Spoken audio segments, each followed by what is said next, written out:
Národnoštátne záujmy chráni iba Orbán. Iba Orbán. A toto je klamanie ľudí. Klamanie ľudí s ťažkými následkami v štátoprávnej rovine. Hej. Ale sami ich voliči toto, čo robia, neschvaľujú. Ale trpia to, jak sa povie, no. Tak to ja už ako nevyriešim, ale možno, že raz otvoria oči, lebo toto nie je normálne. A zase sa dostávame k tomu, hej, nemám ja kritizovať Smer. Ja nekritizujem Smer, ja hovorím pravdu. Mne je Smer ukradnutý. Hej. Nie je Smer ukradnutý, tu ide o štát, ide o naše záujmy ľudí, záujmy spoločnosti, existencia štátu.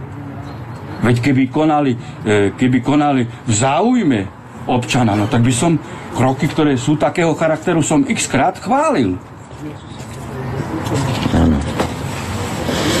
Tak ako to predstavujete si vy, že v budúcnosti, jak to bude? Bude lepšie? No určite, že bude lepšie.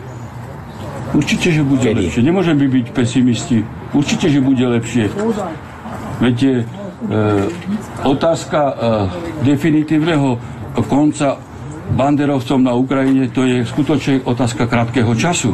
A tu sa budú meniť pomery aj v Európe. Ale ja si myslím, že tí Spojené štáty, tí anglosasi,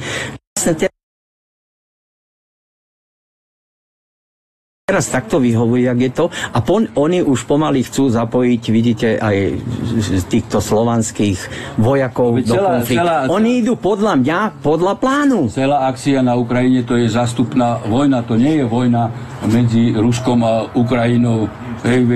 Rusi, Ukrajinci sú jeden národ. Malá Rus, Veľká Rus, Biela Rus a Karpatská Rus. To je jeden národ. Hej. Tak sa im podarilo ukotviť ukronacistov pučom k moci, no a v podstate vedú oni vojnu.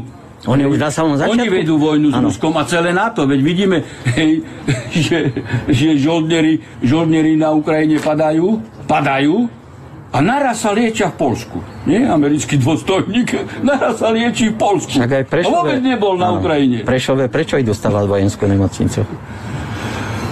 Tak ako to by bolo v poriadku, nech stavajú ako nemocnice, radšej ako... Áno, to je jasné. Jedno, či vojenské, či také, nech len stavajú nemocnice, lebo tie budú pre ľudí.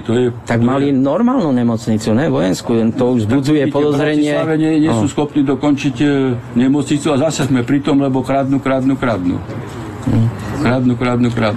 Ako v tejto spojitosti ste si všimli, že na školách sa objavili telefonáty o bombách. 3 dní sa objavovali.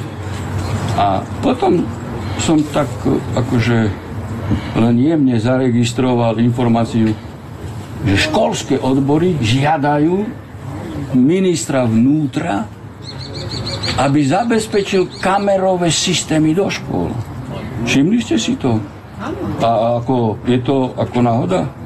Kamerové systémy do škôl. A čo budú monitorovať? Pohyb žiaka z triedy do triedy? Alebo pohyb učiteľa z kabinetu do kabinetu? Nie.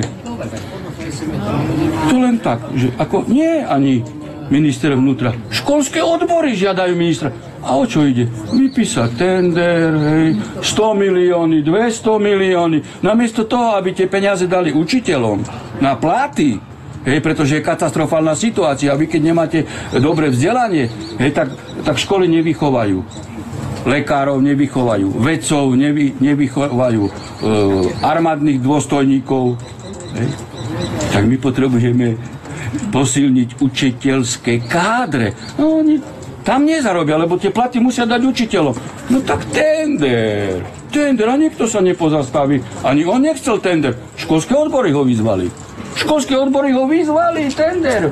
Budeme a výslednica, populistická do médií, zvýši sa bezpečnosť na školách. To je na čo strašné. Však na každej škole je, jak sa povie, vrátnik, alebo jak sa tomu hovorí, školník, má službu, čo si pamätám, nie? No, ale vidíte, jak všetko do všetkého zapadá, len treba veci čítať.